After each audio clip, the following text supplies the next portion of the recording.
Um, Hi guys, this is Mo with We Heard Music Radio.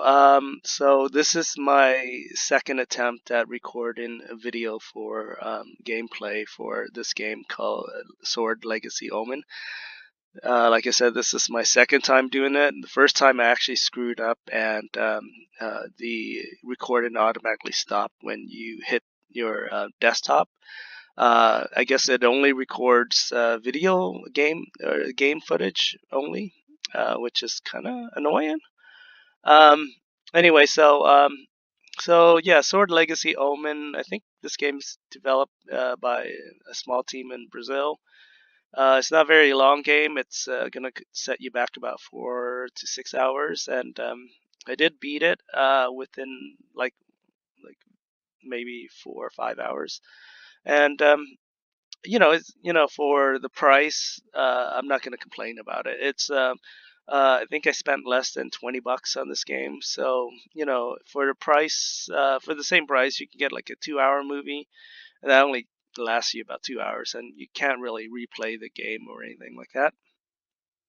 So one of the kind of crappy thing about this game is once you've beaten it, it really won't allow you to replay um, your old areas, but um, like all the major areas. So this is uh, on a campground, and it's actually asking me to choose my hero to start. And so you'll see my roster. I've unlocked all the characters, so and each one has a different skills. Like the Arthur or Uther, he's like the knight.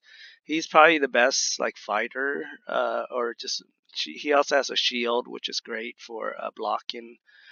So all around like fighter.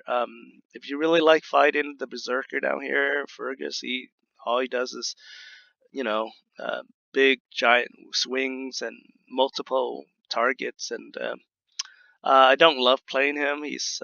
And then we have the dwarf, who is also a good fighter, but he also uses a lot of like tactical, like bombs and stuff like that. Merlin is like the standard magic user. His main thing is he can teleport and stuff. So I normally play with the same character. You only get four.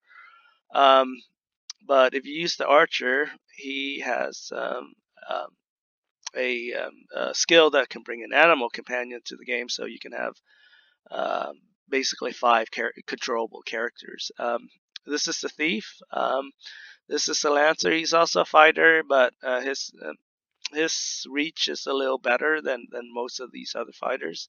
And then we have the priest, who heals characters if but not a great fighter. And if you look at his shield, he has a -1, which anyone that hits this guy, he's gonna take a few points. So I like playing with these four characters the most. Unfortunately, some part of the game will require you to play with other characters other than Arthur or Uther. So be prepared to at least level up these other characters, because you will miss him for like 2 or 3 uh, areas. So it's going to be kind of tough, but you do get them back eventually during the final stages. So no worries about that. Um, the game loads up pretty fast.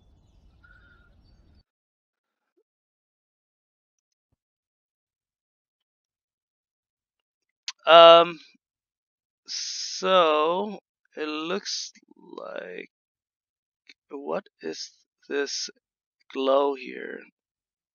I actually don't know what the glow is, but never seen that. It looks like he has some kind of, maybe this extra shield. Okay, yeah, it's one of his passive skills.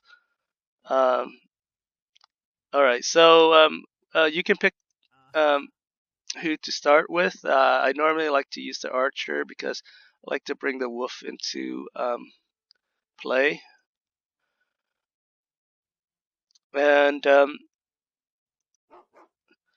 The wolf starts off with 8 action points, and this costs 1, this costs 2, and this costs 2 as well. So I'm going to move him here so he can attack with 3 skill points here.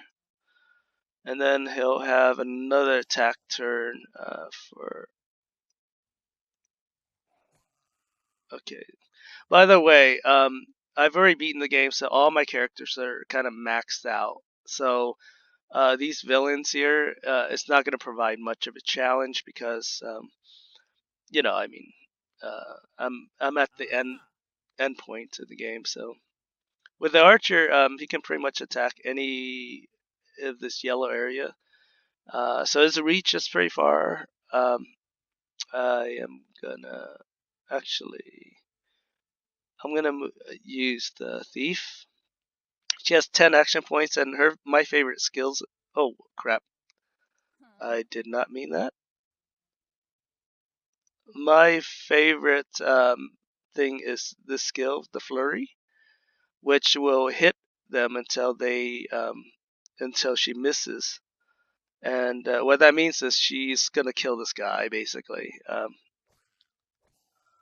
So she'll keep hitting, and then he dies. And then he dropped off some stuff. You can pick it up, and it's it cures disease. Even if you don't need it, you should take it because you can just resell it back to the shop for money. Excuse me, I'm a little sick. He has this is the knight. Basically has very few options you can do, but he's he's actually out of action points. And whoa, the afflicted. Um, okay, so I need to move a little closer so I can attack using the lightning. So let's see. Oh, okay. Okay, he has 1 movement left. I'm gonna move him behind this box. All right, I'm done with my turn.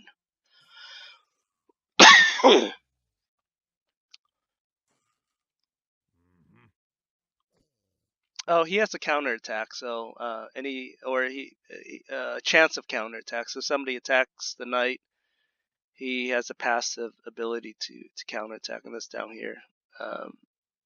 60% chance though, so he doesn't do it all the time. But I'm gonna take him out and then move him closer to this afflicted. All right, so I'm gonna move the arrow key down, and I'm gonna move her closer. The wolf is out of action points, but let's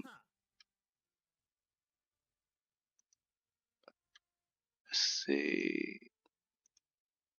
Oh, he's already killed it. That's a critical.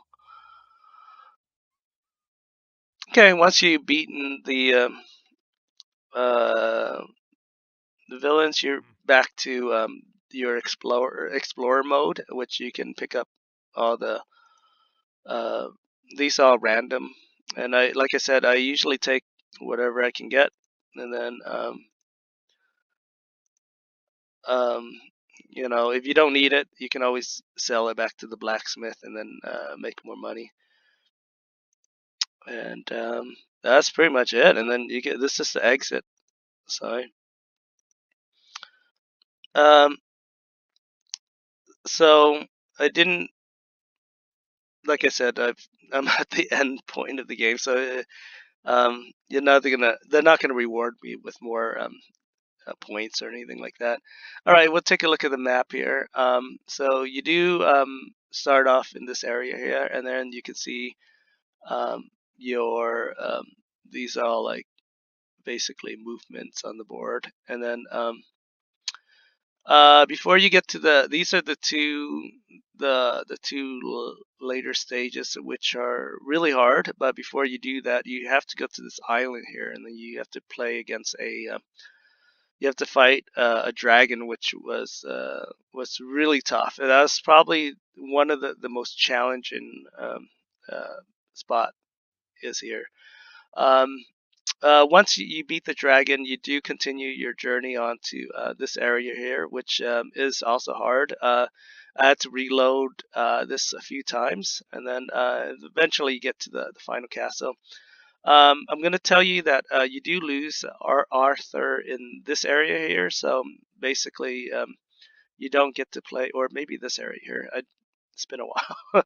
um, so you do eventually get Arthur back, but in the meantime, you do have to kind of play with the other characters, as I previously mentioned. And then um, the final stage, which is uh, you're only allowed like maybe 8 turns to do this one thing, and then once you do that, you have to destroy these 4 pillars on the final thing. Once you do it within 8 turns, the main boss comes out, and then you have to defeat the boss. And he was tough. I did lose a few characters in the process, but it's okay. It's the final stage, so it's okay to lose your character because you know as long as you have one surviving team member, you do win the game. And anyway, it's um